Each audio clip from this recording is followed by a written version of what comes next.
Good afternoon, everyone. Thanks for joining the SCAG Regional Data Platform ArcGIS Urban Workshop. This is our third workshop in our series of trainings offered specifically for SCAG member agencies through the Regional Data Platform.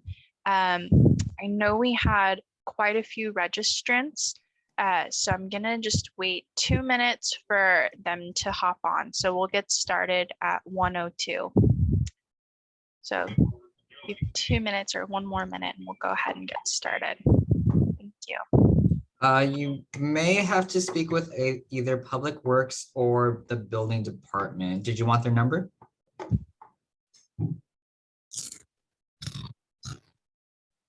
And yeah, just a reminder, please stay on mute while we're on presentations, but if you do have a question, you can come off mute and ask it, or you can also use the chat function. So if you have a question, definitely put it in the chat, or you can also use the reactions tool in Zoom. So if you want to raise your hand, I can see that.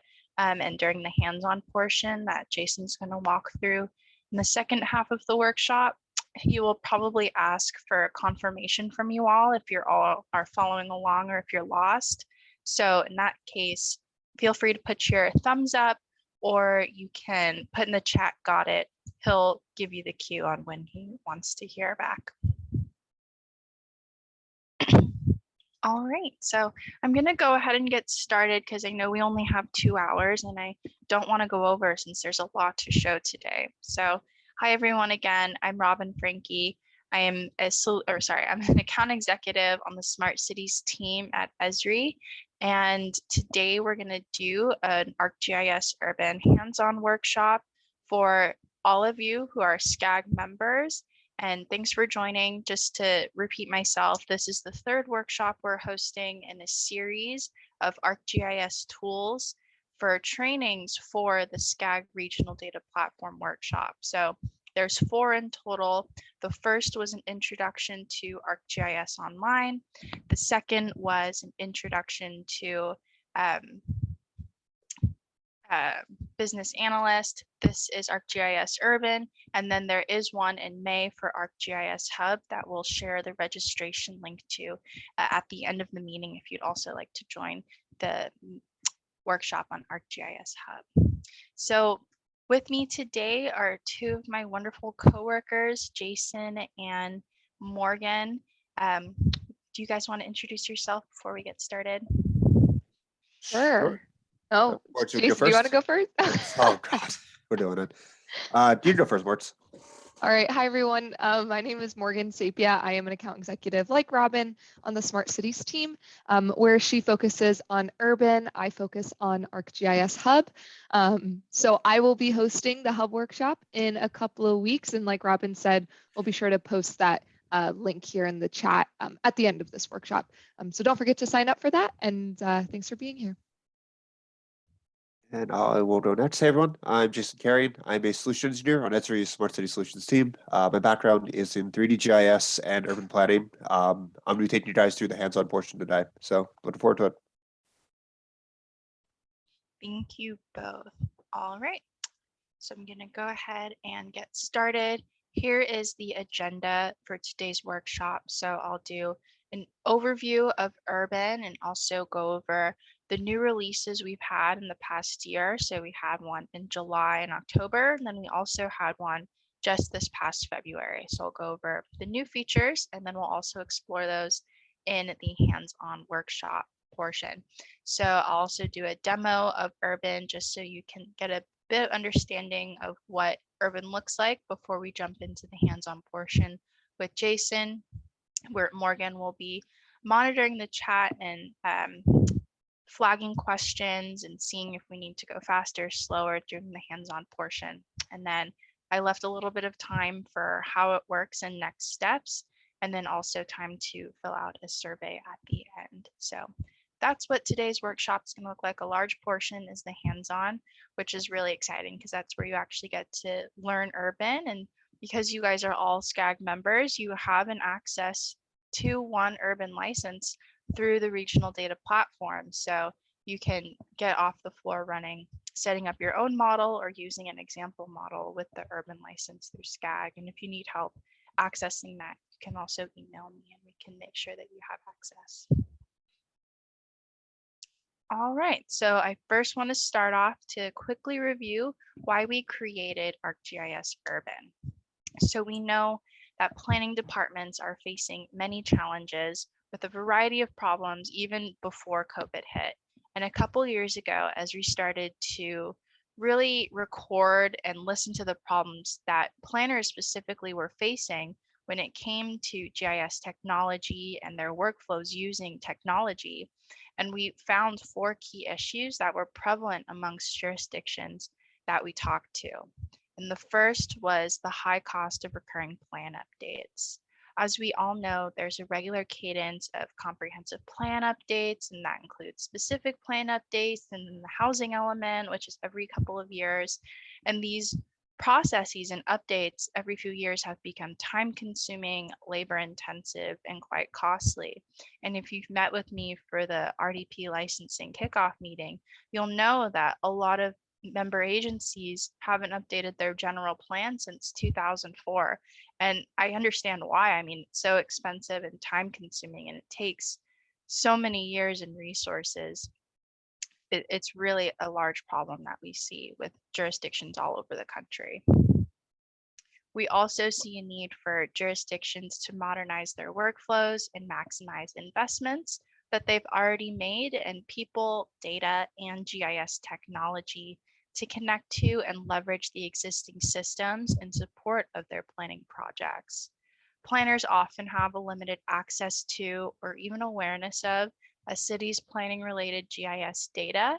And moreover, they don't have the tools at their disposal to leverage that data and really put it to work for their projects. And then lastly is community input. So all too often we hear that planning departments and at community meetings, not all voices are being heard or being considered at these meetings for public outreach, and that contributes to a lack of diverse representation of community input.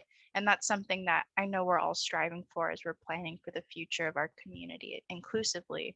So we're constantly seeking new ways to reach new demographics so that we can plan for the community that we serve the best we can. So we released ArcGIS Urban in 2019 of July, so coming up on 3 years. ArcGIS Urban, in short, is a 3D web-based scenario planning tool created for planners. So we like to say ArcGIS Urban is powered by GIS, but you don't need to know GIS to use it, and you'll see in the hands-on portion. It is definitely created with planners in mind who may or may not have GIS experience. And Urban helps provide jurisdictions with a digital copy of the built environment connected to your GIS data layers that you can use and analyze with interactive zoning tools and planning tools. So how specifically does ArcGIS Urban support our users? So with Urban, you can efficiently analyze and communicate your zoning codes and create more collaborative partnerships with developers and third-party design consultants. It enables planners to test proposed zoning variances to find optimal potential, and then we can visualize and analyze the impacts of these zoning changes for property owners, developers, or elected officials in 3D. Second, Urban scenario design modeling capability allows us to generate data-driven and repeatable methods to facilitate updates for long-range planning. So whether that's doing a comprehensive plan update, a new specific plan, or updating the housing element. Urban allows us to quickly iterate alternative scenarios and report on key metrics like housing production, employment opportunities, and mobility. So you no longer have to ask your consultant, okay, well, what if we up the FAR to 2? How would that affect the number of units or people generated? You can now do that on the fly with Urban. Urban also streamlines design review for projects, so planners have the ability to visualize projects citywide, both internally but also in a shared public view to ensure there is compliance with regulatory policy and growth targets. And it can also connect to your existing permitting system to ensure access to the most up-to-date information on active developments in the city. So we're currently piloting the permit integration with CityWorks and also Excella. So if you're interested, please let us know in the survey after the hands-on portion. And for high profile and high stakes projects, Urban can help reduce risk in the review process by incorporating their 3D models in the urban environment. So if you have a Revit or BIM model, if you have a SketchUp model or OBJ, there's a variety of different supported 3D file formats. You can bring those into ArcGIS Urban and visualize to scale what that building would look like on the proposed parcel and how does it interact with the existing buildings, trees, sidewalks that are already there on the ground.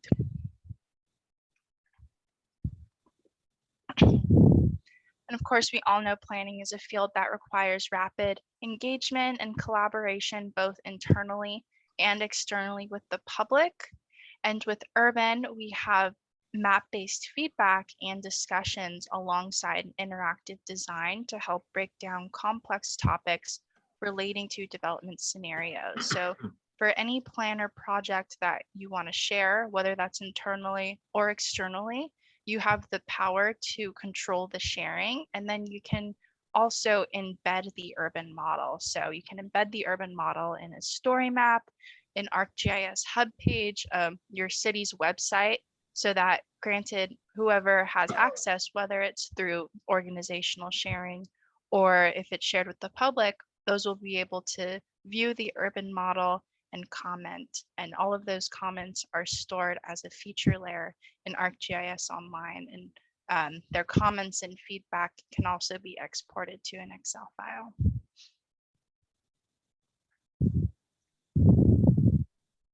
All right, so I quickly want to go over some of the newest features of Urban to highlight, since the product has changed rapidly over the past year and is going to change even more coming July. So I want to go over 5 new features from the July and October release, which includes the ability to sketch new buildings, create custom capacity metrics, suitability modeling, internal discussions and markups, and then our interactive shadow analysis. And then in February, we did have another release where there were 6 minor updates, which included the ability to add viewpoints so that you can save or bookmark viewpoints of your urban model scenario or plan that you want to refer to. We had the ability to now copy urban models. So if you create one urban model, and let's say you want to make another one or move it to another organization, that's something that is now accessible through the February release. We've kind of changed the overview. So if you used Urban before February, when we open up a plan, you'll see that our shared view has a different orientation now. And that includes updating our sharing user interface as well. So we can now share from the plan itself instead of the model. So we can choose to share personally with our organization or with the public. We've updated suitability models. So now we can save a model that we've created with specific criteria. And then we've also updated our polygon splitting. So in addition to creating and subtracting paths, which is a relatively new feature, we've also updated our multi-part polygon split. So if we were to split our U-shaped building like we're seeing here, or our parcel, instead of creating one parcel, so 2 parcels, but you can see that these would be 2 separate, it would actually create 3 parcels now. So previously it would create 1 parcel for these 2 squares, but you can only select one at a time.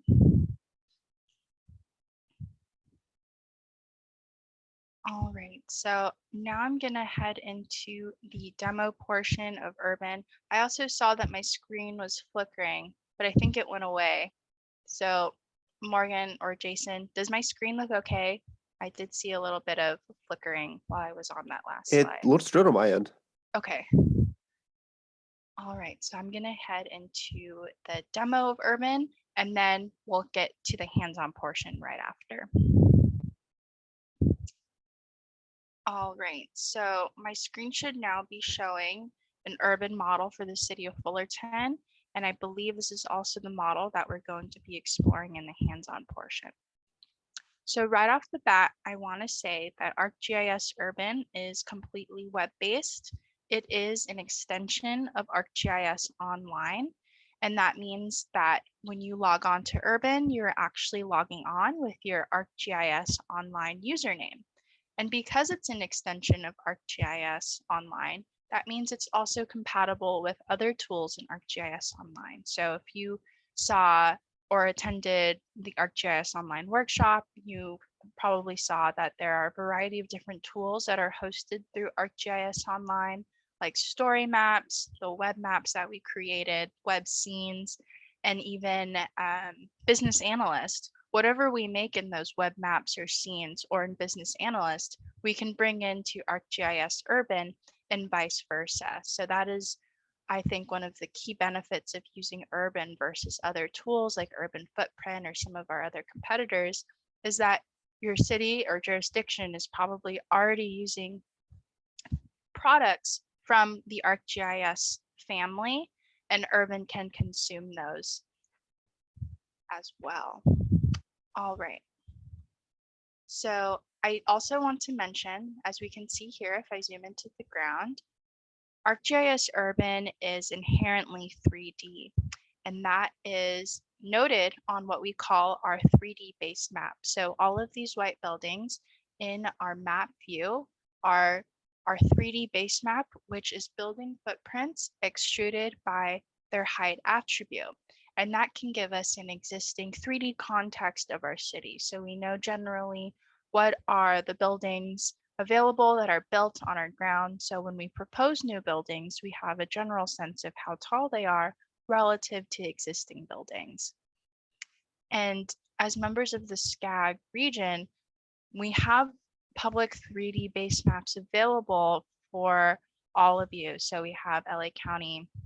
This is actually using the Orange County base map. There's Riverside, San Bernardino, and Imperial, and Ventura as well. Some of them have height limits, and then some are random through their height assignment. It just depends. That data wasn't available for every county, but where it was available, Jason actually helped us create it and generate that 3D base map for the entire SCAG region. So if you are interested, please feel free to reach out and I can point you to that data set to bring into your urban model.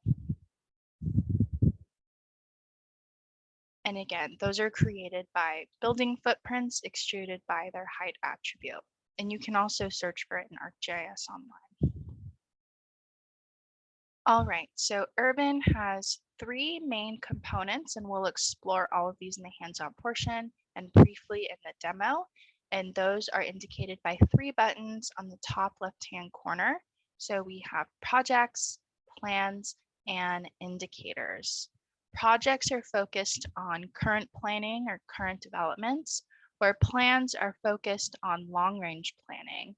And indicators are really great for giving us context about a plan or project or general trends in the city that we want to look at. So I'm going to first click on projects.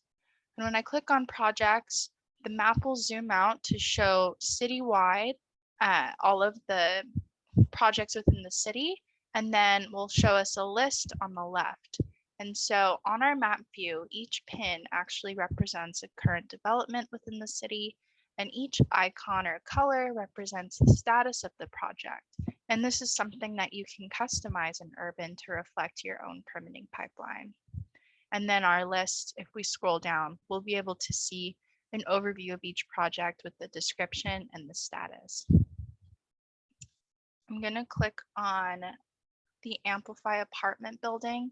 So as mentioned, if you have a 3D model or a developer has a 3D model related to a project, you can now request that model from the developer, and using ArcGIS, you can bring that model into ArcGIS Urban, which is what the city of Fullerton did here.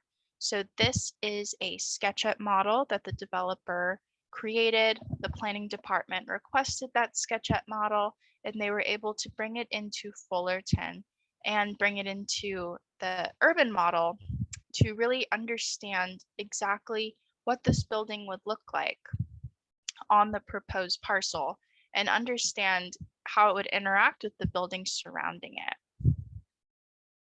So I think previously this lot was used car sales lot, so there really wasn't much there, and they rezoned the area and proposed a mixed use apartment building, activated ground floor retail at the bottom. And the wonderful thing about Urban is that you can take these external models and use Urban's analysis tools on them. So that includes the shadow analysis tool, which was released in the July update of Urban. So our shadow analysis allows us to perform threshold analysis, where we can look at areas that are shaded for more than a certain time period. So in this case, it's showing us everything in blue is parts of the model or parts of the building or other buildings that are covered in shadow over 2 hours, and we can adjust that threshold as well. So if we only want to look at parts of the building or parts of the ground that are covered in shadow for more than 4.5 hours, we can hover over our cursor and see on the ground or on the building just exactly how long that portion of the ground is covered in shadow for. And you can specify the date and even the time period that you would want to analyze for the shadow analysis as well. Another tool that is really helpful is line of sight. So let's say that at a community meeting or someone has voiced concern that someone living on the top floor of the proposed apartment might be able to see across the street into the neighbors' backyards. We can run a line of sight analysis, which allows us to select an observer point. So if I select a window from the 4th floor of the apartment, I can draw lines of sight to the backyard. And the lines of sight are showing 2 colors, green and red, where everything in red is what is obstructed, so not visible from that observer point, and everything in green is what is visible from that particular point. So this can give us a quick on-the-fly look on view shed and what would be blocked from where. And this is when having that 3D base map is really helpful, because we can see exactly the heights of the existing buildings to give us some context on what view we're seeing and what would be blocked from a particular point of a proposed building. Hey, Robin. Mm-hmm. There's just a quick question. Maybe like a 2-parter. Is the 3D base map available to the SCAG region? And if so, like how can people get to the 3D map? Yeah, so the 3D base map is available by county. And so it is publicly available and you can search for it. And I'll probably follow up and just provide the 3D base map from ArcGIS Online, the links to each one for all of you to reference. But it is a scene layer package file or a scene layer file. So that means that when you use Urban, you want to find that scene layer file in ArcGIS Online to load into ArcGIS Urban. And we have blogs to highlight that, but the actual scene layer file itself, they're all publicly available. You can search for it in ArcGIS Online, or I can also provide the links for every county, but it is by county. Great, thanks.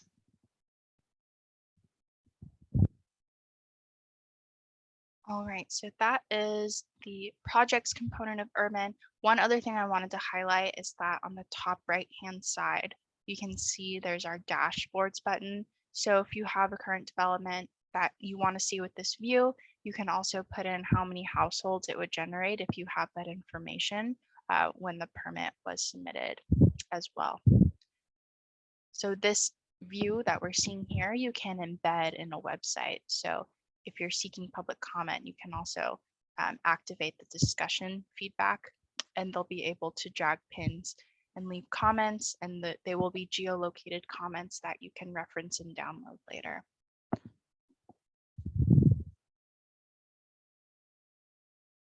All right, so that is the projects component of Urban. And I quickly want to focus on plans. So plans are what we're going to be spending most of our time on in the hands-on portion. And plans are really the first feature that we tried to focus on when Urban was released, and that was to focus on long-range planning. So Urban can help you redesign and change your zoning code as well as land use code, in addition to proposing new buildings on these parcels and really understand the impact of zone changes, land use changes, and potential new developments that would come on to these parcels with said changes. And all of that happens in our plans component. So for Fullerton, they're creating a new specific plan right near their Metrolink station. And it is unofficially called the Rail District Specific Plan. And this area is currently largely manufacturing. And they're really looking to completely rezone the area to be residential, mixed use, medium to high density, and really be a new kind of downtown, walkable, livable hub right near their Metrolink station. And so this view that I've just entered into right now is our plan editor view. And you know you're there when you can see our scenario toolbar on the top portion of our screen. And this is the view that we're going to be in for a large portion of the hands-on. So I just want to point that out. So this is our plan editor view. And then there are 4 buttons on the top right-hand side. We have our zoning button, which allows us to change our zoning. We have development, which allows us to apply buildings. And then we have our dashboard, which reports on buildings that we apply for specific metrics that we can create on our own now. All right, so I have the zoning button clicked, and it's showing us our overview of our existing conditions and our existing zoning. So we have currently in this plan area 25.8 acres of manufacturing zone, a little bit of railroad right of way, and then some specific planned developments to the west and east of our plan area. So in Urban, we can visualize our existing as well as our proposed zoning in 3D. And I'm zooming into this parcel right here, where we can see that transparent box, which is what we call our zoning envelope. And it's showing us the maximum buildable area of this parcel given the underlying zoning parameters. So when I select this parcel here on the right-hand side, it says we've selected a manufacturing zone. And if I open that up, we can see our zoning parameters associated with this zone. So we can see that there is a maximum height of 30 feet. And then there's some setbacks on the fronts and sides of the parcel. And so this information that we enter in our zoning parameters is translated into a 3D envelope massing to show us on this parcel what the given buildable area is given the zoning parameters. So that height limit as well as the setbacks on the fronts and sides of the parcel. And this will change when we propose new zones. So for example, if I click modify and I apply a medium density residential zone, we can see how that zoning envelope has changed because I've applied a new zone that has different zoning parameters. So it has a maximum height of 60 feet, 70 dwelling units per acre, a coverage of 60%, and then allowed uses. And we can see that there's even a step back after a certain floor. So we can set tiers and setbacks starting at different heights. So we can have that already built into our zone. So we can see that there's a setback set after 25 feet for a 30-foot setback, whereas from the ground up to 25 feet, there is a 15-foot setback. And so this is something that we can enter in our zoning parameters, and that will directly affect the buildings and the envelope that we can generate onto a parcel. And once we rezone the parcel, we can go to development and actually propose a building on the parcel. So I have this parcel selected. I can go ahead and click modify and apply a new building type. So let's say I want to apply, let's do mid-rise density with retail building. We can apply that building type onto our parcel, and notice that Urban will generate that building so that it follows the zoning parameters that have been entered for that parcel. So we can see it fits within the zoning envelope, and then on the right-hand side, we can compare what our building parameters are versus what the zoning parameters are. So we can see it's 4 floors, it's 50 feet, which is within the 60-foot height limit. The FAR is 2.4. The coverage is at 60%, which is maxed out, and it has 47 dwelling units. Hey, Robin. Yeah. We have a quick question in chat from Luis. Can the system also highlight areas of legal non-conforming statuses? If you have that as a layer, you can add it as context and use it as a context layer. But if it is part of the zoning parameters, we are looking to, and it's in the roadmap, to add custom zoning parameters. But right now, the parameters that we're showing here are the parameters that Urban supports when it comes to zoning. But if you have a layer of non-conforming areas, you can overlay that onto the map so you can visually see those layers as you're drawing your building or editing your parcels. Do you have anything to add, Jason?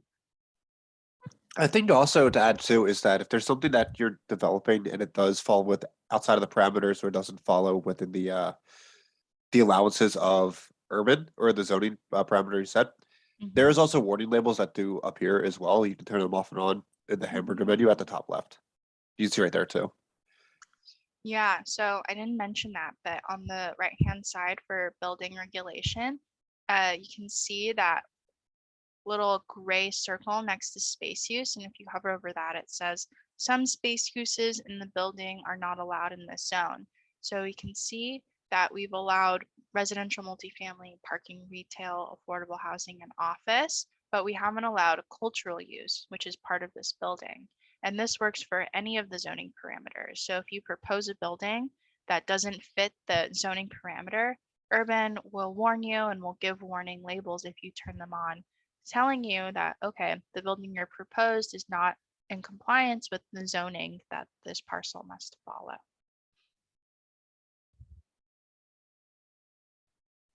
And then last thing I want to highlight is the ability to now edit spaces. So this is a brand new feature. Previously, if you've attended these workshops before, you'll notice that in Urban, the way to apply buildings was the way I showed. It was by applying it onto the parcel, but you didn't really have control over the shape of the building, or what if there were multiple uses on one floor. That wasn't something that we were able to edit or change or customize in Urban. And that has changed since last July. So we now have the ability to edit spaces. So let's say I applied this building, but I want to add some more step backs on the top floors of my building, or I want to even change a use. That is something that we can edit for our building on each space use now. So we can see I can add step backs on each part of my building and edit the entire shape of the building. So let's say I want to make the cultural use a bit smaller. I can go ahead and push that in. And now we have full control over the buildings that we apply in Urban. And notice that as I'm changing the uses and editing the spaces in the map, the square footage is also adjusting on the right-hand side.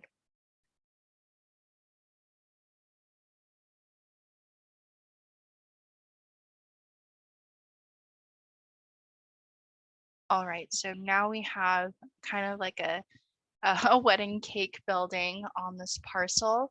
We can now analyze it on our capacity metrics dashboard. So we can see how many households this would bring, a summary of residential affordability. And this is a custom capacity metric that we created for Fullerton based off of the RENA breakdown of allowed housing units. So we can see how many very low income, moderate, and above moderate income units we can generate from this building using a calculation on what percentage of units we want to go towards very low income versus moderate income. And this is something, of course, that you can edit for your city, but it just helps to give an estimate and a breakdown of the different types of affordable units that we can generate from a potential parcel zone change and then a parcel development that we create from the zone change as well. And we can even go more specific to help us evaluate the market value of the building, the construction costs, the number of required parking spots from the uses, the energy use, the CO2, the water, and the wastewater, even trip generation. And all of that is coming from the space uses. And this is something that we'll also explore a bit more in the hands-on. So that is the plans component, and we have a bit more time in this workshop because it's a bit different since it's for the SCAG region and not a general urban workshop. I also want to highlight indicators. So as mentioned, indicators are really great for helping us visualize citywide trends and even community trends going beyond the city on different topics. And indicators can either be custom web scenes that you create in ArcGIS online. And I think that's something Justin covered in the introduction to ArcGIS online workshop. You can create web scenes in AGOL, or you can use one of Urban's out of the box indicators. And those are shown in green. When you create an urban model, these will automatically be there for you. All of these indicators in green. So if we want to look at housing vacancy, which I believe is using data from the US Census and Esri demographic data, we can see what the housing vacancy looks like by block group. And that is shown as these cylinders in the block group on our map. And then we can click on that cylinder and it will tell us the total population and the annual growth rate and the predominant population. So indicators are really great for displaying demographic information or exploring trends in your jurisdiction. And in this case, we created a housing growth in Fullerton indicator to just show us all of our current developments that are bringing housing to the city, and then showing exactly where the most amount of housing is being built. So is it spread out? Is it clustered? In this case, it makes sense. A lot of the future housing going up in Fullerton and the large apartments are closest to Fullerton's downtown area and even their Metrolink station, which makes sense because of the density bonus. But yeah, so indicators can be used in a variety of ways. You can create your own with the city or county's own data, or you can use one of the indicators that are out of the box with Urban, and those are shown in green. All right, so that is my demo of Urban. You're probably all itching to get onto the hands-on portion. So this is where I'm going to direct you to look for that email that I sent you yesterday morning. And in that email, it was a confirmation email for this workshop, and you were all given a unique ID for your username. And it is under the scheme of like urban_student, and then each person has a number of 1 through 50. So I'm going to hand it over to Jason, but we're going to go ahead and open the Urban model through Chrome in an incognito tab if you can use that. And Jason, I'm going to hand it over to you to walk through that step for us. He's going to show us step by step. So if you haven't done anything yet, he'll go ahead and walk us through all of it. Cool. Thank you, Robin. Do you mind if I take the screen Yes, for you? sorry. You're fine. Right, let me just make sure I'm sharing the right screen. Can everyone see my screen? Yes. Cool. All right, so as Robin mentioned, what we're first going to do is go through an incognito window. Reason why we use incognito windows is because we're going to be using our own organization's sign-ins to ArcGIS Online. And if you have any previous sign-ins to HOL today, in the past, it might mess up a couple things. So doing an incognito window, it kind of clears all the cookies and kind of starts fresh for a sign-in process. So to get to an incognito window for Chrome, it also works on Firefox as well, and I believe in Safari too, is if you just go down to the browser itself, and if you right-click on it, you should see an option for the new incognito window. So to open up my other screen. But now you should see that you've got incognito text, which is a good thing. And then with the link that I pasted in the chat, just paste it in. So I just pasted in go and press go. And now it's going to tell you started ArcGIS Urban. Now, once you do this, you'll see a 404. This is not the web page you're looking for. This is a complete lie. This is actually the exact web page we're looking for. It's just telling you to sign in. So to sign in, we're going to go up to the top right here where it says sign in. Now left clicking on it, it's going to ask you for your ArcGIS login information. So this is an email that I believe Robin sent out this morning or yesterday. So look for that, and it's going to be your unique student, Urban student ID. So Urban_student number, whatever the number is, and the password is cloud GIS 123. And it's pasted in the chat, and it's all case sensitive for the password. So the C in cloud is capitalized and the GIS is capitalized. So once you have all that information, just use the sign in here to log in and press sign in. Now, again, if you're having any problems, please feel free to message in the chat. If you don't have your sign in information, we can give that to you. But if you're good to go, again, just let me know in the chat or using the participation window. There should be an options for like, thumbs up or like green check marks. Just let me know if you guys are good to go. 2 already in, cool. 3, 4, 5. Wow. Okay, cool. It's Yep. good. If you can't find that email or you don't have your student ID, you can message me. Can't get incognito tab. If not, that's totally Probably fine. Yeah, but Yeah. yeah. I just like using it as again because I have literally like 7,000 sign-ins to HOL. So using the incognito window, it kind of acts as like my first sign into it. So there's no like if I'm trying to sign into another organization with like another HOL sign-in.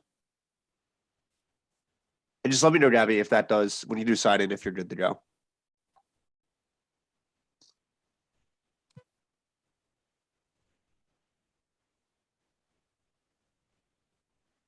From Ian, thank you, Ian. Just waiting for Gabby to make sure that she is okay to go.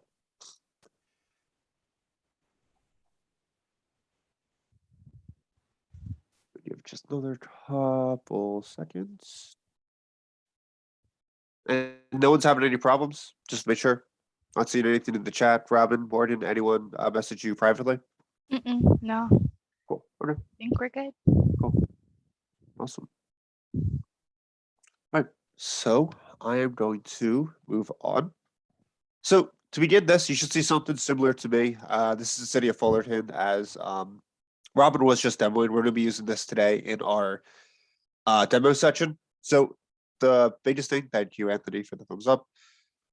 So the biggest thing get started with is moving around Urban. So for this part, or for Urban in general, always recommend using a mouse and keyboard. You can use a trackpad. I have a couple buttons that can help you, Gabby. Awesome. A couple buttons that can get you up and around, but usually I like using a mouse just because it's a little more smooth. But again, with trackpads, I have a couple buttons to help you out. So to begin with your mouse, if you hold the left mouse button, You can pan the view, so move the map around. So I'm moving my mouse up, down, move my mouse left, and move my mouse right. To again, try to pan around the map. Now from left click to right click, so with the right mouse button or the right side of your trackpad, you can use that to rotate the view, going left and right. So holding right click, moving left, and moving right will get you to rotate your view. And still holding the right mouse button, you can move the mouse down, up. So I'll move my mouse up to get a more 3D view of my area, or move my mouse down to get a more 2D analytical view of my area. For zooming, let's say I wanted to zoom into, let's say where it says Fullerton right here. I could double left click on my mouse button to zoom into my location. You see now we've moved in. Now for zooming out, this is why I like recommending a mouse, is if you use your mouse wheel, you can use your mouse wheel to zoom out and to zoom in. Now for trackpad people, to make it a little bit easier on yourselves for moving around and zooming in, this is gonna be a combination of using like your mouse or your trackpad as well as some keys on the keyboard. So let's say I wanted to zoom in. I would use the J key. So as I described the J key and like being able to zoom in on that keyboard, I act as like I'm kind of like Superman, because once I press J, I'm going to descend directly straight into the ground, like this. Now, if you want to like kind of like move around like your view here, you could always use the left trackpad mouse or right mouse. Sorry. Sometimes it's not the best. You can see I'm actually struggling right now. What you could use also is the WASD keys to be able to like kind of like move around and look around. So W looks up, A looks left, S looks down, and D looks right. And if you want to get over to a specific area, let's say that blue building right there, I'd use my arrow keys to move around. So up, down, left and right. And then using the J key again to kind of zoom down. Now, if I wanted to zoom up or take off like Superman, I'd press the U key to take off like Superman. So those are a couple buttons just to help you if you're like having some trouble trying to get like, you know, the perfect spot, especially using the trackpad. Any questions about navigation? Does it all make sense?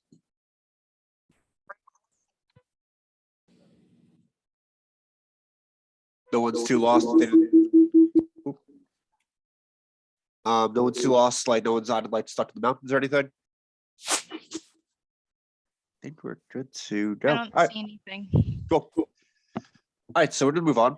And let's move over now to the top left here, where we have our projects, plans, and indicators. Let's start on the indicators real quick. So indicators are going to be able to give you insight about your work and your city. So our custom indicators, like this one here shown in purple, are pre-published web scenes and operations dashboards that add all this data synthesis, charts, and analysis to your urban model.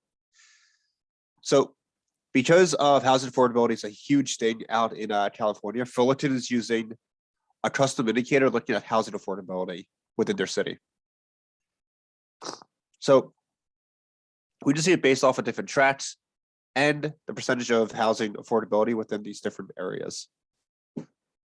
Now, if I left click on any of these cylinders too, we can see more information about this. This is actually one of our newest features we added in, the ability to enable pop-ups with our indicators, just so you can get more information about like what's going to be there. I'll give you guys a minute to kind of like, you know, just zoom around and look around the city of Fullerton. So these indicators can be anything that you want, any pre-published web scene that you made. For those that don't know, City of Boston has a indicator, a custom indicator that's showing all the floodplains that they have, and also looking at the buildings that would be afflicted by a 21-inch sea level rise.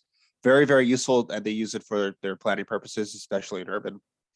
And also, the city of Boulder, Colorado, is using their own custom indicator too, to look at all the open space areas that they've acquired ever since like the beginning of the city, dating back all the way to like the 1870s. And they're classifying them based off of what year they acquired them. So they're looking for what open spaces are more historic versus which ones are more newer. So when they're doing the planning process, they always keep that in the back of their head. Any questions about indicators?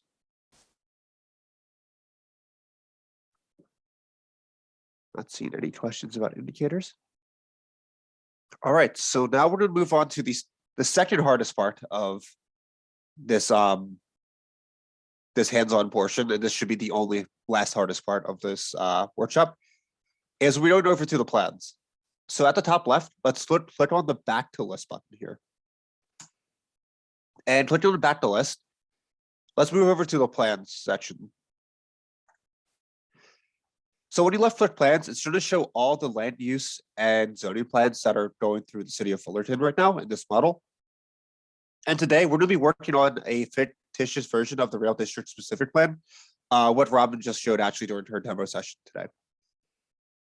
So depending on your urban student number, so let's say if you're urban student 7, you should see 2 plans, 1 through 25 and 26 through 50. If you're urban student 7, go between 1 and 25, because this is where you'll be working in. If you're student 35, you'll be going in the plan 26 through 50. You should be able to see it. If not, please let me know. I can make sure that it's all shared properly to you.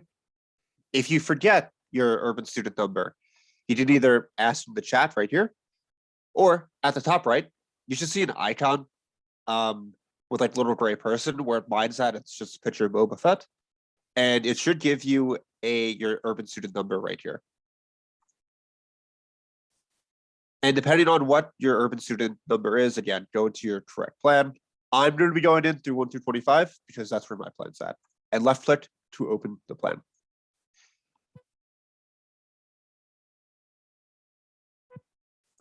And once you open up your plan, you should see at the top existing conditions. It should be highlighted on that by default. You keep getting kicked out. Okay. Let me know, what do you mean by getting kicked out? Does it just error you out? Yes, as all message comes up. What's it say? Oh, snap, you got an error? Yep.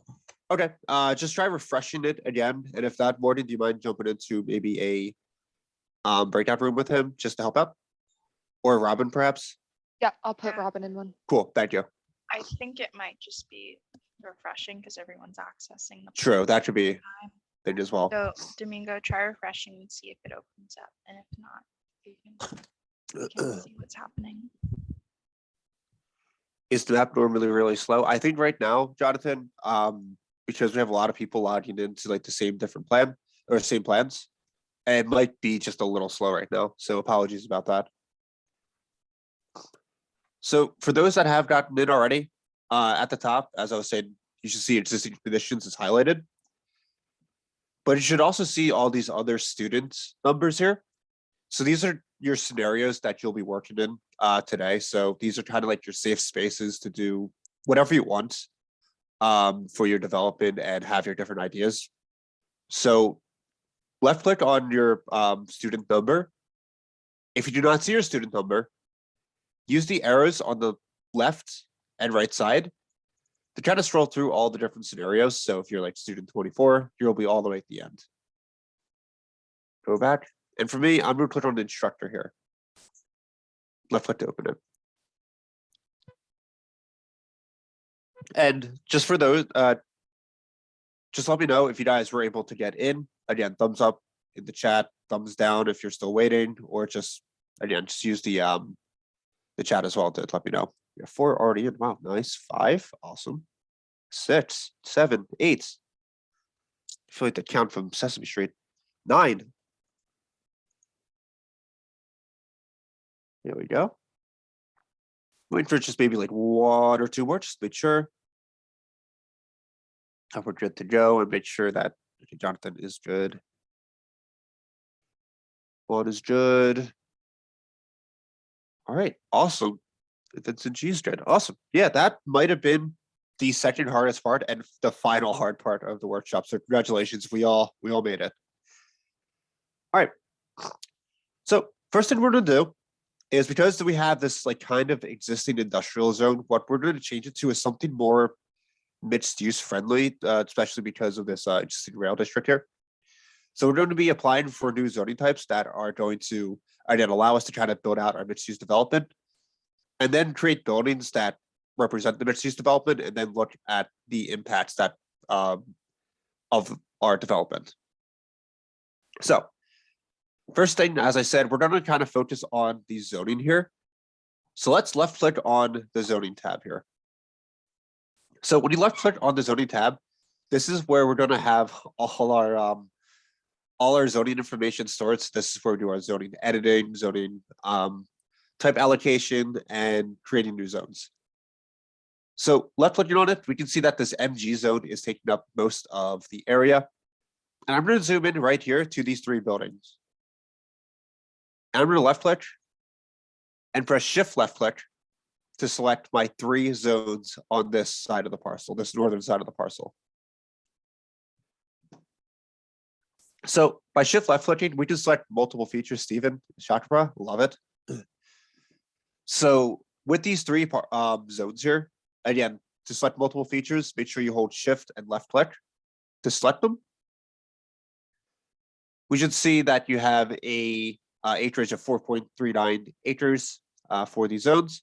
And by left clicking on it, we get a little more information about what the zone is. So it looks like it's just a manufacturing area. And it allows for a maximum height of 30 feet. Because this is like, again, a manufacturing use, we're going to be changing it to something that's going to allow for a little more mixed use development here. And instead of making like those 3 zones, we're going to make it into one giant zone. So to do that, apologies, my puppy decided to grab the loudest toy possible. To do that, we're going to be clicking on the edit geometry tool to make these zones that we selected into one giant zone, just so we can do just a whole update to the area. So left click on the edit geometry tool. This is in our workflow toolbar. I call it right here, and it should be in the middle at the very top. So the zone we're looking for is this merge tool right here. So the merge tool, it takes any number of selections that you have, and if they're all touching, we'll combine it into one giant zone, parcel, whatever. So let's left click on that to merge a selection. It's going to ask you, are you sure you want to do this? I'm going to say yes, and click on merge. Now, it doesn't look like much has happened, but if you select off it and click back on it here, you'll see now that the whole icon itself, or the whole selection, is now that one giant box here, which is good. So we are able to kind of create that area. Was there any trouble with merging? Yeah, I'm having trouble. I'm clicking the geometry tool that you used. Geometry tool is not showing up. Is it grayed out? Yeah, it's grayed out. Okay. So my next question is at the very top. Do you see this blue icon? So it should be blue over a specific scenario. What scenario are you in? Existing conditions. Okay. So what you want to do, Heidi, is depending on your urban student number, Okay. left click on one of the student accounts that matches your student number you're using today. And if you can't see it, just use the arrows on the left and right side of your scenario selector. And you should be able then to select your area. Just let me know, Heidi. Oh, go on. Okay.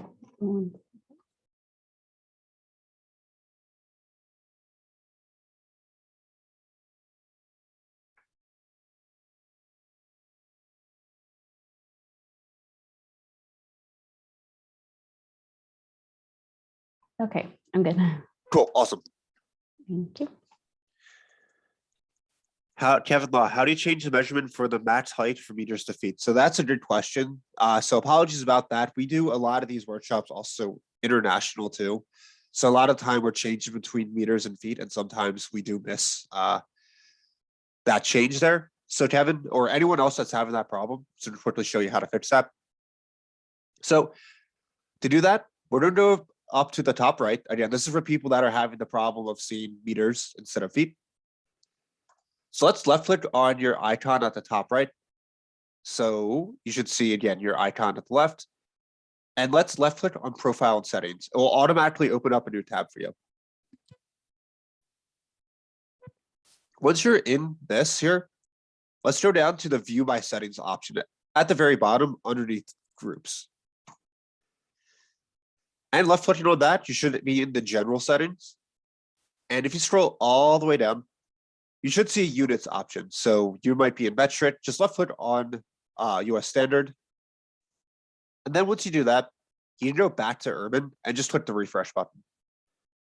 So just to show you, I'm gonna switch mine around real quick. So if I change mine to meters, let's say, and I just refresh my urban. Give it a sec. You should see that my stuff now is in meters. You can see it right here. Yeah, of course. Let me just put it back to US standard because I am the US as well.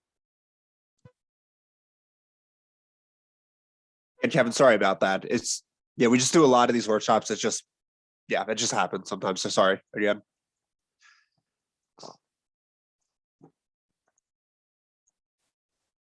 Make sure you go back to the zoning tab, by the way, for those that just followed me.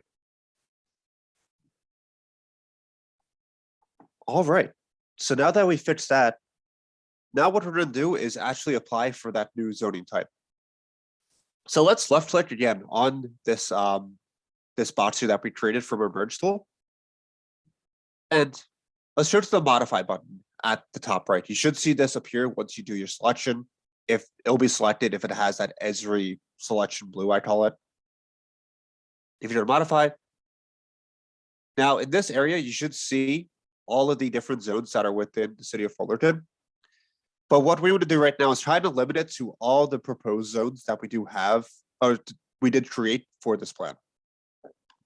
So to do that, let's go to the top right here, next to the search bar, and choose filter.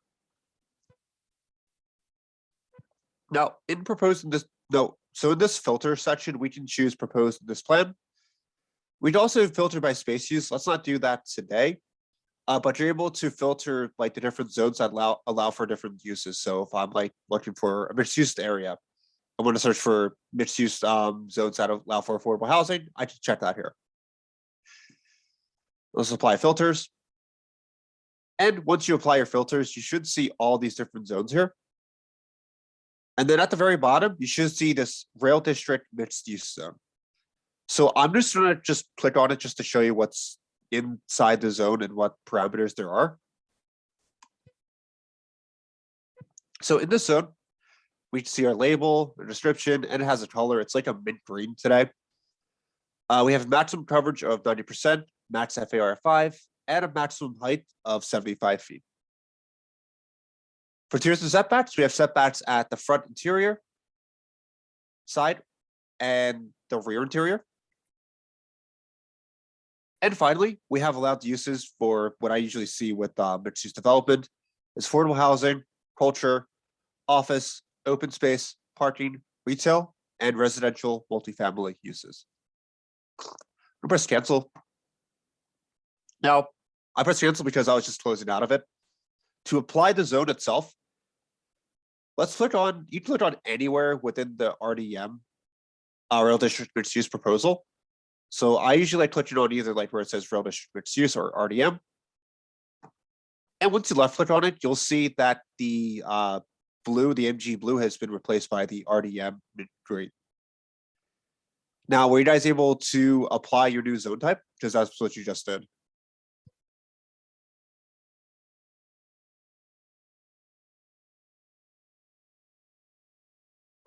Numbers are shooting up. That's good. 6, 8. Okay, we got 10. We got 7, 6. We're dropping. We're dropping. You're almost at 10 there. Does anyone have any problems applying their zone?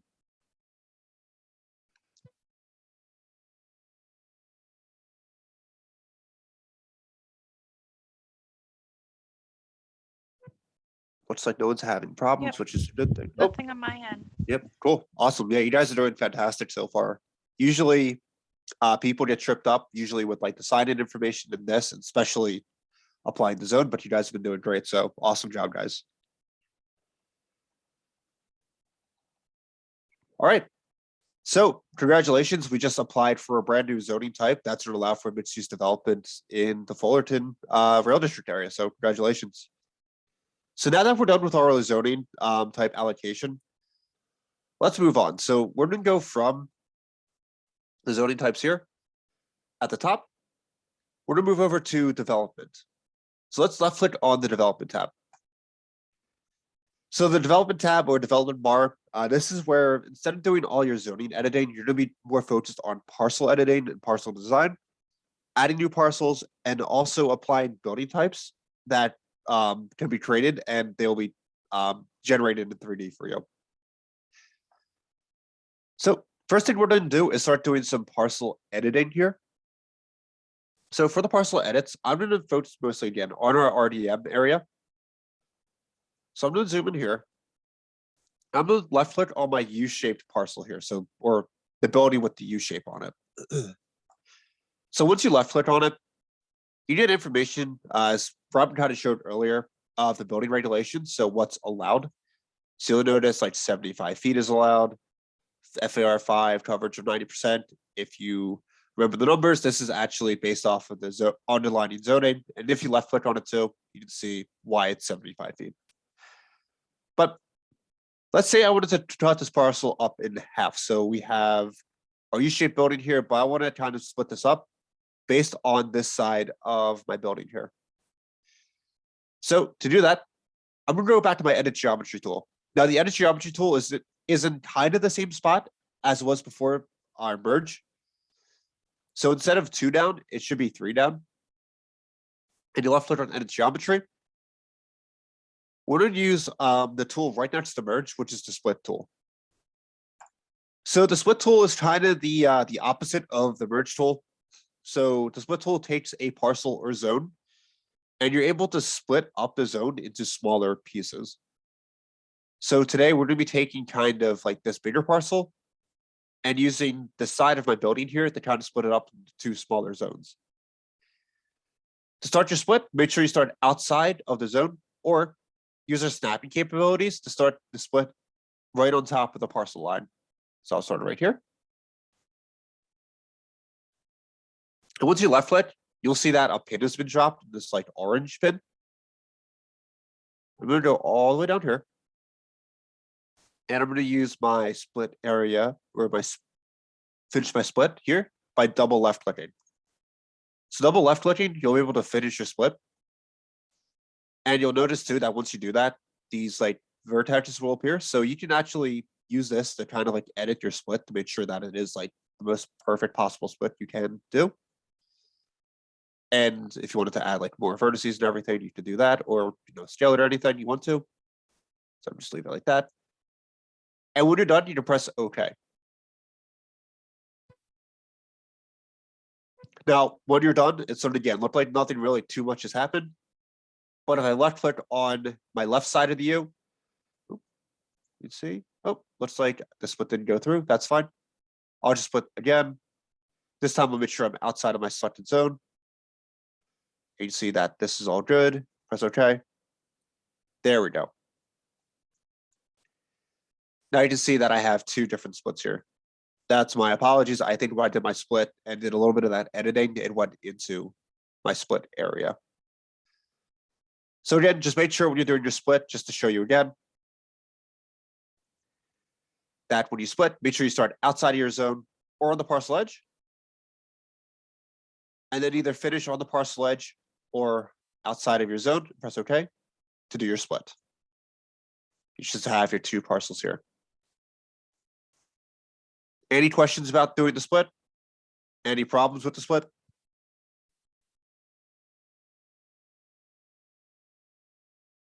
Good. Everyone good with their split? Thumbs up. Jinho is good. 3, 4, 5, 6, 7. Oh, we almost got 10 right there. Ooh, we're gonna get close. We're gonna get 10 one time with all the likes. We're gonna do it. Or the thumbs up. We're gonna do it. I believe in us. Awesome. All right. So next thing we're gonna do is we're gonna be now focusing kind of on the edge types here. So the edge types refer to your parcel edges, especially with planning and zoning. One of the biggest things that you can do is setbacks. Urban allows for setbacks on the parcel level, and it supports front, side, and rear, as we saw before. We have a tool in ArcGIS Pro that takes in parcel data and street center lines. And this tool will allow you to kind of identify what side of the parcel is the front versus the side versus the rear. Now, if you don't have that tool, Rad, that's totally okay. When you load your data into ArcGIS Urban, it will come out as a side interior setback. So what we're going to do today is kind of look at that and then apply our setbacks to what they're actually supposed to be. So I got checked out. It will not be logged back in. Oh no, Vita, that's interesting. We're working on it. Awesome. Yeah, I just saw that. Thank you. All right. So to start with the setbacks, first off, I'm going to select and then left shift and left click on my U-shaped parcel. So you should have these two parcels selected here. And if you scroll all the way, well, first off, actually, we're going to get rid of these buildings here because we'll be demolishing them for later. I'm going to modify. I'm going to click demolish. So by clicking on demolish, you're able to like kind of get a parcel in its with nothing on top of it. So there's any trees, buildings, whatever. It just removes it for you so you can kind of start fresh. And don't worry, if you press demolish, you can always press the reset button to bring it back up. And this again will not affect any of your existing buildings here. It's just mastering it in your specific scenario. Now let's scroll all the way down. So underneath space use of selected parcels, you should see also when you select something, it tells you what's built versus again what's allowed. Nothing's built, so it'll just give you a base of 0. And underneath parcel information, you should see the parcel area, custom ID, but also this display zoning envelopes. Now, what are zoning envelopes? Left clicking on it, you see these two boxes appear. These two boxes are your representation of your zoning code in 3D. Now, if you wanted to see it a little bit better, we could go to the zoning tab, because the zoning tab like kind of pops out the zoning colors just because zoning is the main focus. So these are awesome because it gives you kind of an idea of like what the zoning does look like and see what it does, what it can look like in relation to the existing conditions. Now back to development, let's left click our zoning envelope boxes here. So these two parcels here. What I'm going to do is I'm going to get kind of like a 2D view right here, just so I can see the top and bottom of my parcels here. Now, where we did our edit geometry tool, right below that is going to be my edge orientation tool. So let's left click on my edge orientation tool. So once you open this up, you're going to see a lot of things say side, side, side, side. And at the top, you'll see front, side, and rear, interior, street, all grayed out here. So what this is saying is that this is a side setback here that it's applying. And you can see that again, it's all across the whole parcel edge here. So what we want to do today is we're going to change this to front interior and leave this at rear interior here. So to do that, I'm going to use left click on my parcel side here and left click for my side over here. So I kind of have this whole front area selected. And at the top, you should see side interior are selected because again, it's saying that this is a side interior. Let's just click on the front button here to apply the front setback. And you should see when you click on the front, it should apply the front setback of 15 feet. Now for the back, we can left click the side and the sides to these two parcels back here. And let's click on rear. And apply the rear setback. We'll apply the setback of 30 feet. Were you guys able to change your setbacks to match what I have here?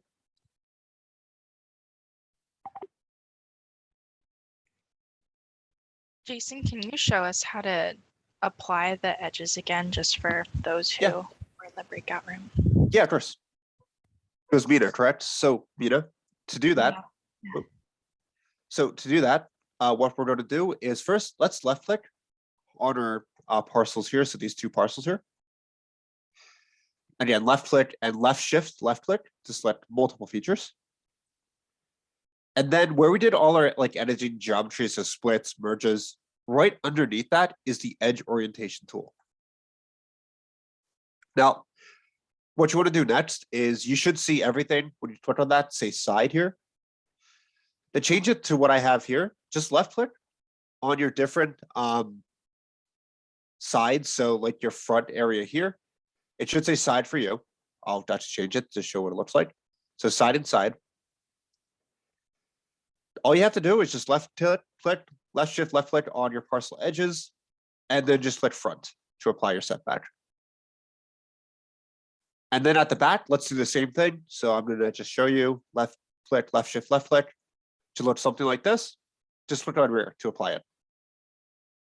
And just as a side note too, if your zoning envelope doesn't show up after that, that's totally fine. You can click on just any of the buttons here, just to set it back up and it should appear again.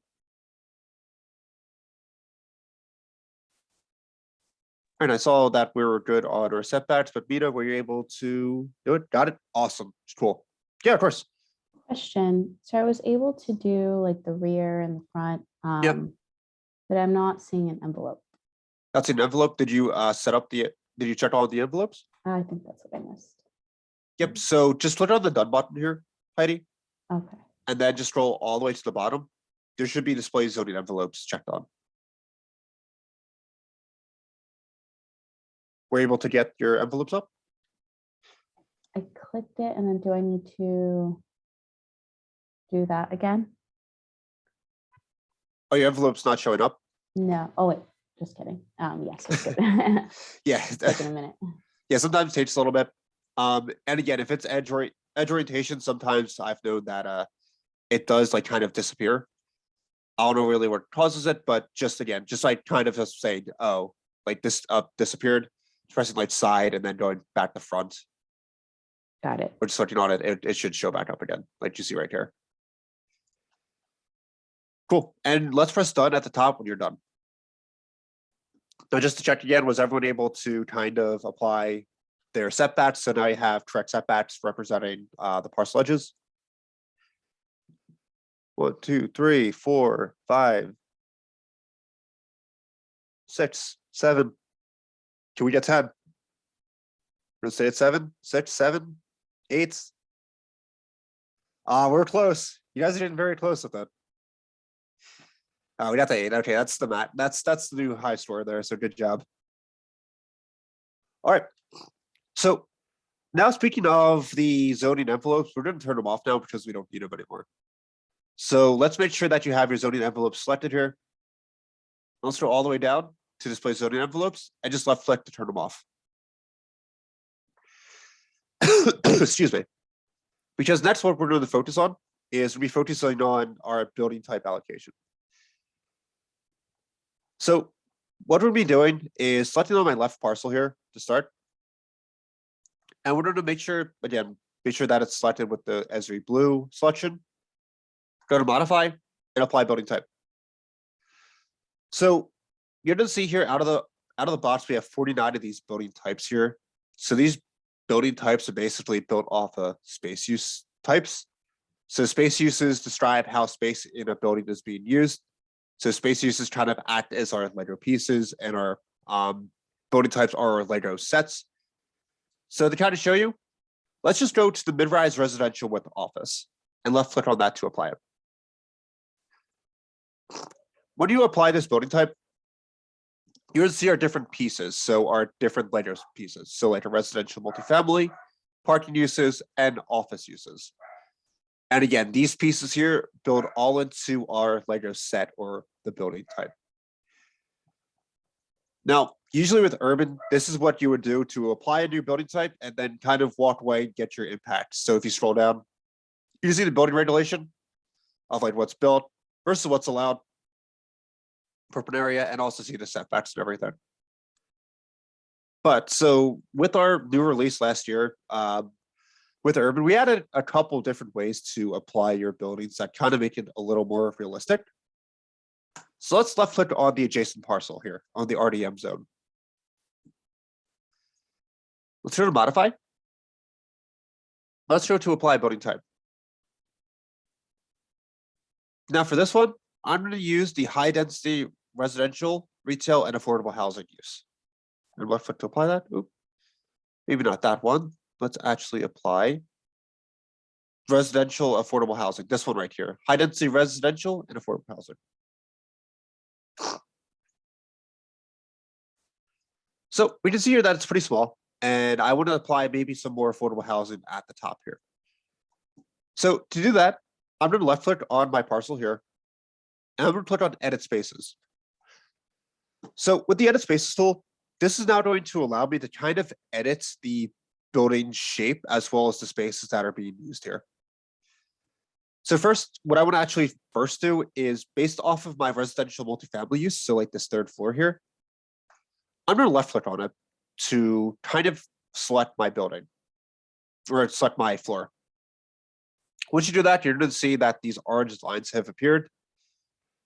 So this is our transform tool. So our transform tool, you're able to rotate, scale, or move the building footprint here on the third floor. So let's say I want to scale it back just a little bit. I can do that. What I like doing is actually using the move edges tool at the top to move physically back a certain edge that I select. So I can just move back this edge. I'll say back over here, maybe. I'll move this over here too, because I know that's a little off. There we go. Cool. And as I said too, if I want to go back to transform, I can move my building in the middle here. Try to have step backs on both the sides of the street. I did not need to do that. There we go. Cool. Looks pretty good. Up. Put it over just a little bit. There we go. Okay. So as I said, I wanted to add maybe a couple more floors too, because I know based off of my what's allowed versus what's built here, I can go up a little bit higher. So to do that, I'm going to go click on the top floor here.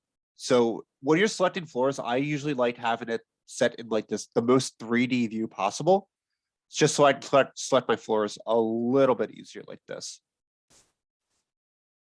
And I'm going to select here, my top floor.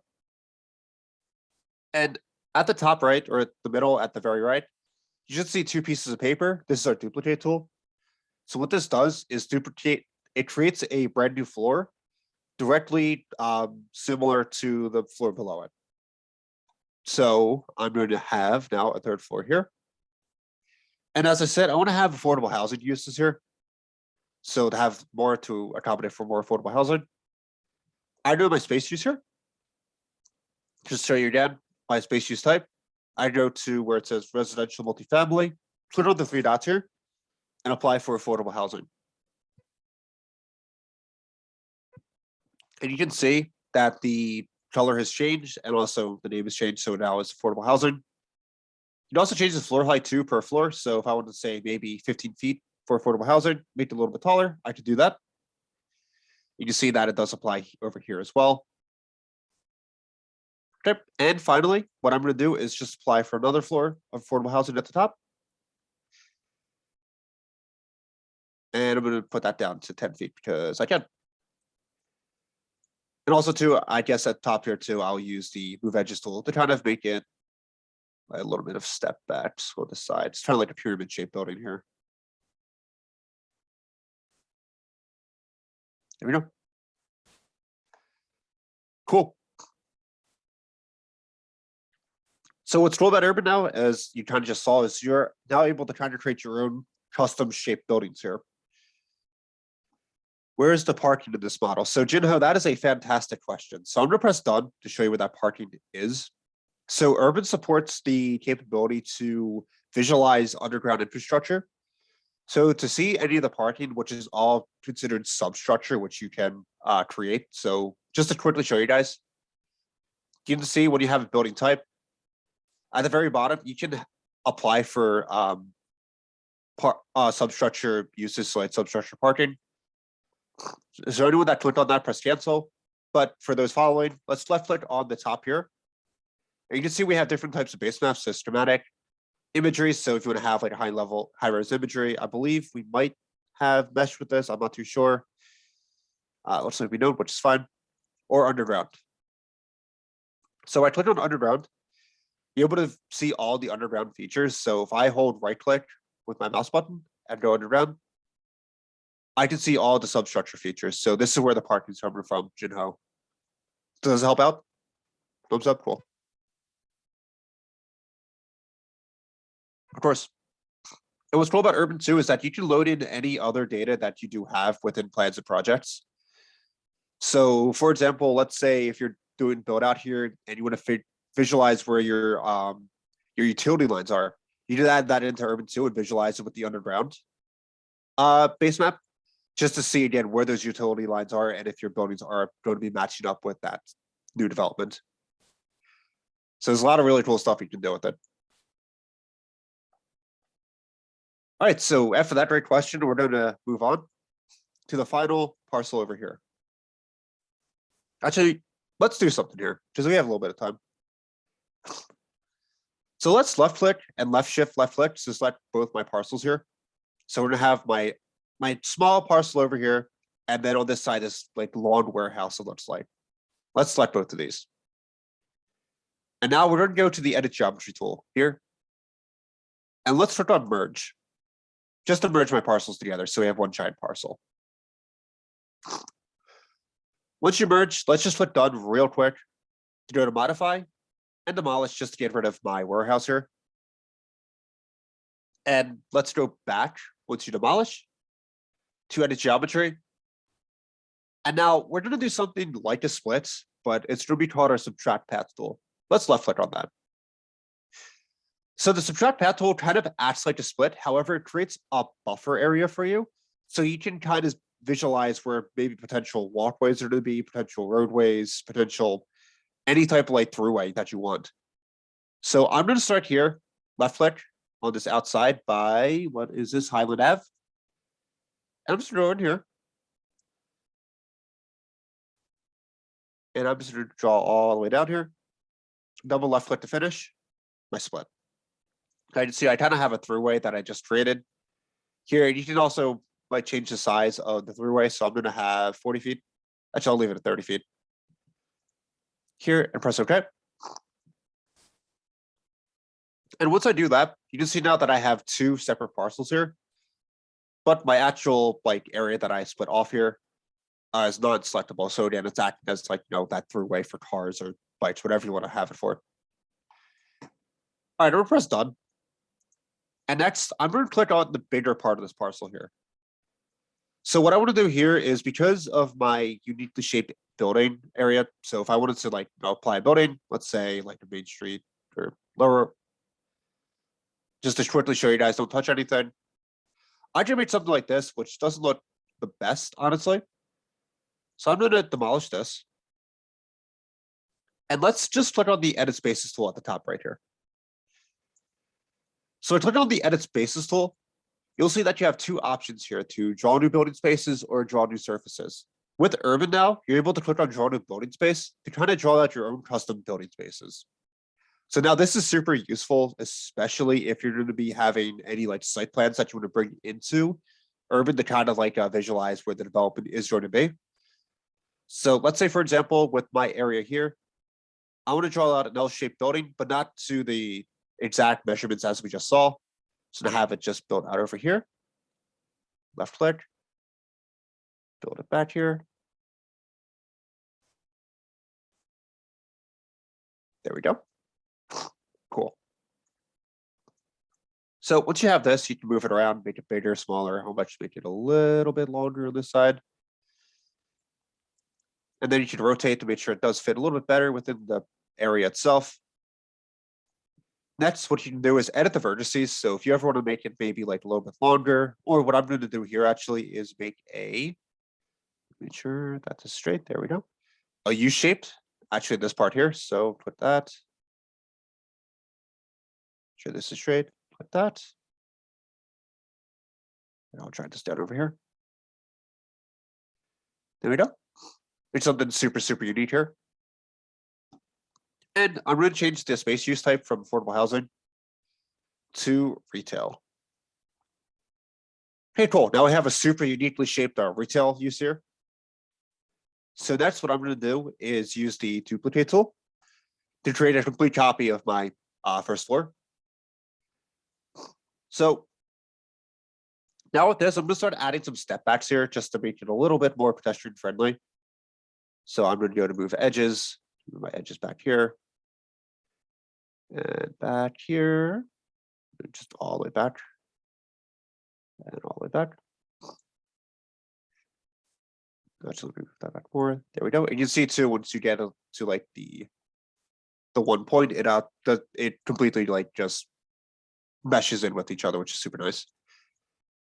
Then I'll add a third floor. So with this third floor, I'm going to make it some offices. So let's change this space use type from retail to office. I'm going to bring this all the way back here. Because what I want to do next is actually add in a third floor of retail just for this specific area here. So to do that, I'm just going to click back on my draw new building space here. To draw back on where my third floor is, a new shape and double left click to finish. You can see now that it's its own separate thing. But if I click on my use here, I can now go to retail. You see that the retail use has appeared. So now Urban can support multiple space uses per floor. I'm going to bring this back just a little bit. And let's say I wanted to add maybe over here, maybe some like mechanical spaces or something.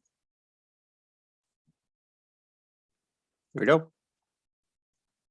So add in just some mechanical spaces here. Perfect. Then I can change the floor height to, let's say, 13 feet. There we go. So now I can have multiple spaces per floor. And I can add, again, another floor if I wanted to. And just duplicate that if I wanted to as well. And make it, again, maybe like back to an office or something. So any questions about custom building uses so far? Or custom building creation? Were you guys able to make something similar to this? If not, that's totally okay. Were you able to make something super unique? Genesis, thumbs up. So I might have to check what you made. Can you please redo the custom build? Sure. So Yvette, you can build it as any way you want. So I'm just going to delete all my floors here. I might do something different. You can build whatever floor or whatever shape you want. So first off, Yvette, so what you want to do is make sure you have a parcel selected. So I'm going to have this parcel here. Then go up to the edit spaces tool up top. And then at the top, you can click on the draw new building space here, left click. And from here, you can start building out, again, like a custom building use. So I'm going to start drawing in my U shape here. There we go. And then at the top here, you can also enable the snapping too, which is super, super nice. Make sure your angles are straight. Out over here, down. And there we go. Cool. And then you can use things like edit vertices to make sure everything is completely straight. Looks like now everything is good to go. Transform to move it. Move down over here a little bit. Rotate just a little bit. And I made this bottom floor retail. So made a retail. Then use duplicate to add another floor of retail. But kind of did some setbacks here to make sure that it does have a little bit of setbacks for better pedestrian walkways. There we go. Back. Then I made a third floor using the duplicate tool again.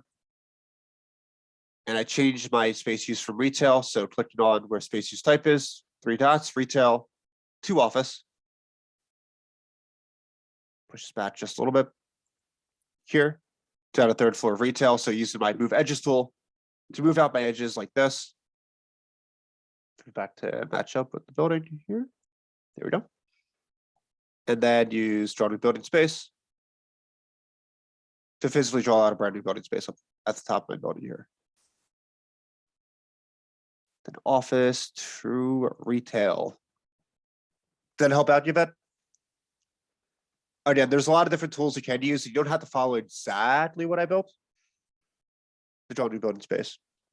Okay, yeah. Yeah, you just use this draw new building space to kind of draw whatever you want, and then use the tools, trying to mess around with the tools to make something super unique. These tools are fantastic. As I like saying in every workshop, when this first came out, I was able to draw out a donk droid from Star Wars, almost to a T, which was super fun. So definitely get creative with what you make. All right. So final thing too, just to say, like, let's say if you wanted to visualize where your parking spaces are going to be or open space areas are going to be, this will be under the draw new surface. So a surface type is going to be like a space use type, except it's just to cover up a surface area. So for example, let's say on my left side of my beautiful development, draw it out here. I'm actually going to edit the vertices and just cover up actually the rest of this here. I wanted to add in maybe like an open space area here. So click down here, put this. There we go. So it's acting like, yeah, like the space use type here. But under space use, I click on this. I click on open space to try to visualize like, hey, this is where my open space area is going to be. So you can get things like, you know, your setbacks, or not setbacks, but parameters. Cool. All right. So now we have three very interesting looking buildings. One of them is built just based off our urban itself. Second one was customized a lot more based off our not only urban's like building generation, but our edit spaces tool. And the third and final one is a completely custom building created with the edit spaces tool entirely. Now, we're going to go to the dashboards. Let's click on the dashboards, because this is where we get information about our development. So we're going to see things like population, households, and jobs created, total parking required based off of residential uses, energy use, et cetera, et cetera. So this is all based off of our Lego pieces, so our space uses. So I'm going to quickly go back to development. We see my households for multifamily. Under my more details, I go to my metric parameters here and look at some of the parameters set for my metrics. So all this stuff is out of the box. It comes from APA national averages, but this stuff is all customizable. So if I want to change my households from 750 square feet to, let's say, 500 square feet per household, I can do that. Press OK.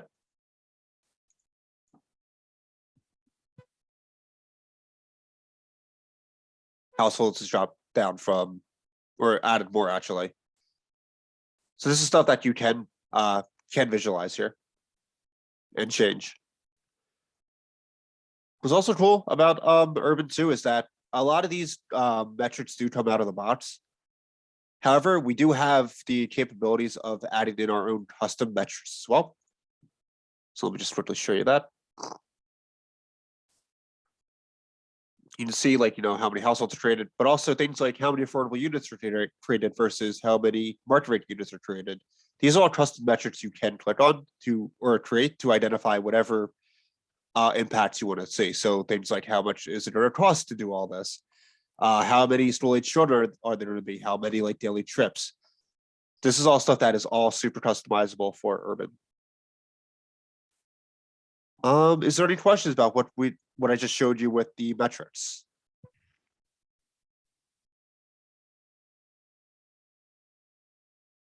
Not seeing any comments. Looks like Heidi just thumbs up. Good to know. All right, so I believe that's everything we have for the hands-on portion of the workshop. So what we did was we looked at an industrial use area based off of a existing rail line, and then applied zoning that's going to take it from a manufacturing and industrial use to something more mixed use. Then we went into the parcel editing to change up the parcels, split them up a little bit, then go into the parcel edges to assign the appropriate parcel edge information. And then finally apply different building types to see what the impacts that development would be. And I see, Luis, are these daily trips calculated per current VMT metrics formula? I'll leave that to Robin because I believe it's actually generated based off of, let's see, my metrics. Let's go to daily trips. Past it. Retail ones are, and you can specify it. So if you have the book of all of the trip generation rates, you can put those in for each use. And then if it's based on like the square footage or the number of employees, then you can edit the capacity metrics to reflect the VMT rates from the manual. Thank you, Robin. All right, So and you with know, that, like depending on the use, it changes on how the trip generation rate is generated. all right, Robin, I'm gonna throw it back to you. Jason, I actually wanted to know, or if you could share just the discussion and Oh, just show like how to turn on public feedback and then how to drag the comments really quick because we do have some extra time. Okay, cool. Just wanted to make sure you had enough time to finish up too. Mhm. For discussion, so let me make sure if these are turned on. Looks like they are turned on. Awesome. So at the very top right, you should see your dashboard. There's the discussion option too. So these should be shared to individual people or groups. So let's say I'm going to share it to my urban workshop here.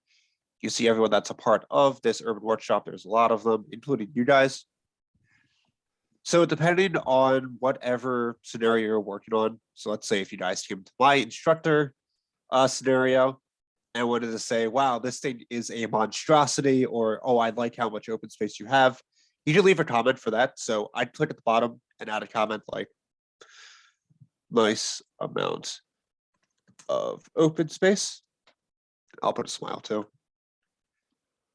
And then I can select a category. So these categories are all customizable to kind of get like a quick feedback of like what the comment is about.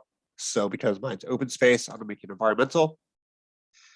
And then I click on place a pin. So with place a pin, I go to my map and actually physically locate where that comment is going to be. So I'm gonna place it here. When I press submit, you can see that now my comment has shown up and I can mouse over it just to see the super nice comment I left for myself. Now, if I'm like, let's say I'm the owner of the plan and people are coming in, what's cool about Urban is if you share these plans publicly, the public can come in and leave feedback too. You can also like kind of make sure if it's like not an appropriate comment, you can delete it, resolve it, whatever. But you can go in with these with the public, they will come in as anonymous users. So up here will say anonymous, but you're able to go in and edit, resolve it, reply to it, vote on them. It's really, really cool. So it's super interactive. So I'm just gonna refresh, see if anyone left a comment about my monstrosity. But that's the discussion panel. It's super, super useful, especially if you're trying to do like internal work for it. Saying like, hey, maybe we need more open space. Maybe we need to change the building heights here. It's all something you can go into. So discussion. Looks like it's only me. That's fine. But yeah, that's the discussion panel. Anything else, Rob? You think I should show before throwing it to you? No, thank you though. I wanted to just course. highlight the public feedback portion. All right, thank you, Jason, so much. That was awesome. And I kind of liked your funky looking building. It was very silly.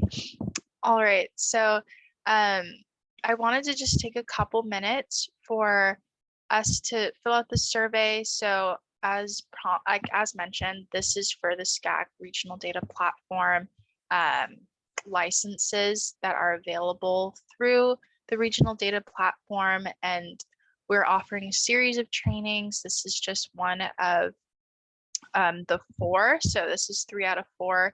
And if you would like us to host these again in the summer, please feel free to let us know in the comments of the survey. There's at the very end, there's additional comments. Please let us know if you'd like us to host these again, because right now we plan to end it after the hub workshop in May. So If you have any comments or suggestions for training, please feel free to let us know. And then also there's a question on if you'll be attending the APA National Planning Conference this weekend in San Diego. I will be there, so you should definitely come by and say hi, and we can talk more about your questions regarding Urban, ArcGIS, Business Analysts, the RDP program as a whole. I'll be there in case you are too. If you would like to meet me in person, finally, I know I've met a lot of you virtually, but not in person. So if you are going, feel free to stop by our Esri booth. So I'm just gonna leave this up for 1 or 2 more minutes, and then I'll go into how Urban works and fits with some of the other tools that you have access to as part of the program.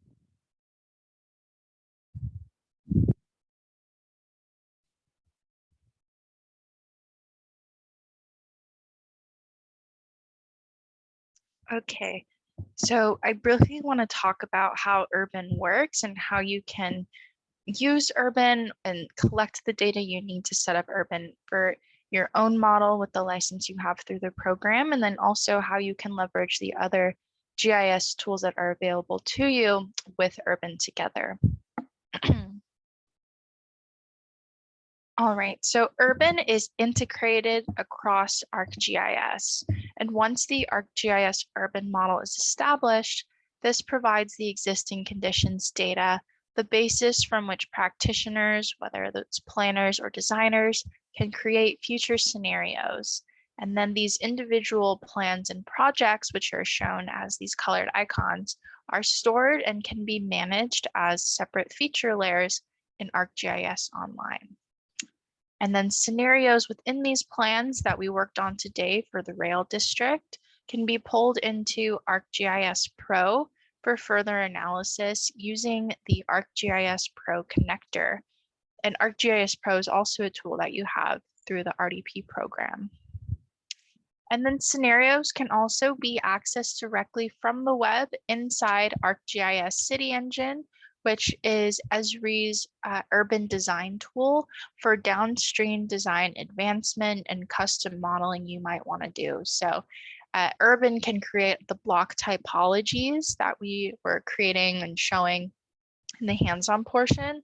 And if you would like to take those buildings to the next level by adding facades, like we're seeing in this image, streetscapes, and creating a complete streets rule with parking and sidewalks, and outdoor eating spaces, that's all the stuff that you can do to make your urban buildings more visible and realistic in City Engine. And then when the plan is ready to be shared, these same scenarios can be made available alongside the existing conditions within ArcGIS Hub. And all the components in Hub can easily be configured, and they point directly to the same data sets. And Hub is the next workshop coming up in May where that you can attend. So you can get this full picture of how ArcGIS tools are working together for your planning projects with Morgan in the next workshop. And so getting started with Urban, I want to focus on the base layers on the left. There are 4 base layers that you can add into your Urban model. Not all are mandatory except 2, but I want to talk about all 4. So the 3D base map, because you're part of the SCAG region, we have a 3D base map for all of you that you can use by county, and I will be sure to follow up with the links to all of them in case you would like to see it. So I'll follow up with the links to the 3D base maps that you can then connect into your urban model. The next layers that you can add in, of course, are land use and zoning, and these are mandatory layers depending on the type of plan you want to make. So if you want to make a zoning plan like we did in the hands-on workshop, we were editing and manipulating our zoning, we would need to load in our existing zoning for the city.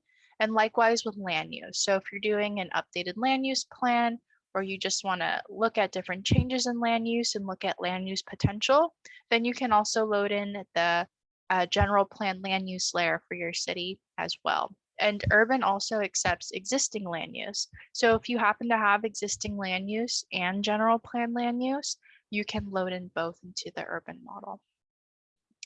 The next layer is parcels.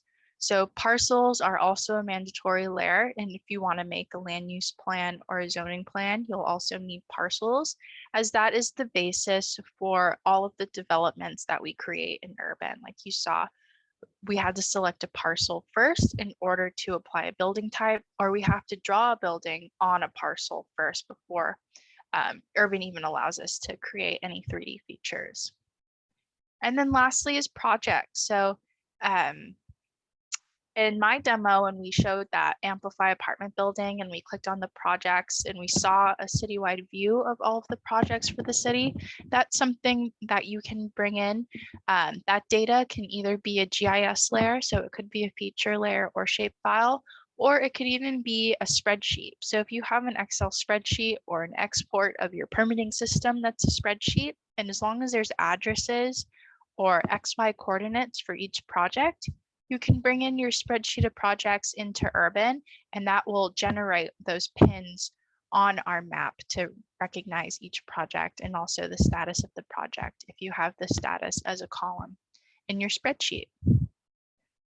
And just to bring this all together, I wanted to share a public example using Urban integrated into ArcGIS Hub that's shared publicly. So this example is City of State College in Pennsylvania.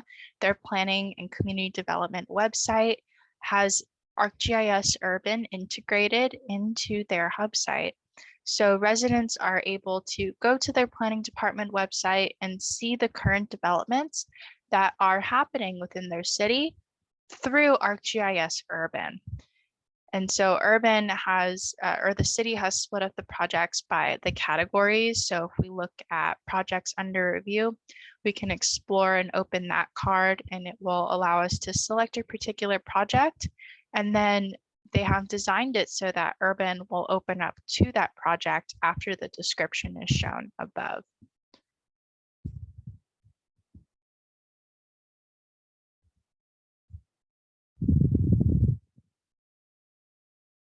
And if you want to learn more about ArcGIS Hub, which is the site we're looking at now, this is a hub site, definitely sign up for the ArcGIS Hub workshop, which is in May.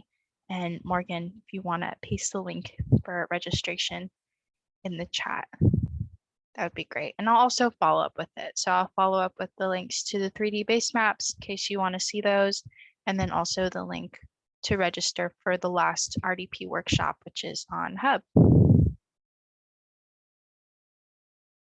Any questions so far on Urban, how it can integrate with other ArcGIS tools? There's also a lot of resources available to you at the Planners Corner. So if you go to SCAG's website, scag.ca.gov, there's the RDP button on the top right-hand corner. And here you can access the regional data platform. So I'm going to go ahead and click Access Regional Data Platform. And this is where you can find a lot of data that has been configured for you by SCAG and also has data specifically for planners. So on the top banner, there's the Planners Corner, where you can find resources related to all of the tools you have access to. So Business Analyst, Urban, ArcGIS Online, and Pro. These resources have been pulled together for planners specifically using our technology. And this is also where you'll find the recording of this workshop once it has been edited. So I would definitely look to the Planner's Corner for updated resources available to you that are related to GIS and the RDP for planning. All right, that concludes today's workshop. Please let me know if you have any questions. But yeah, thank you all for joining, and I hope to see you on the last workshop of our series for ArcGIS Hub with Morgan. Thank you all.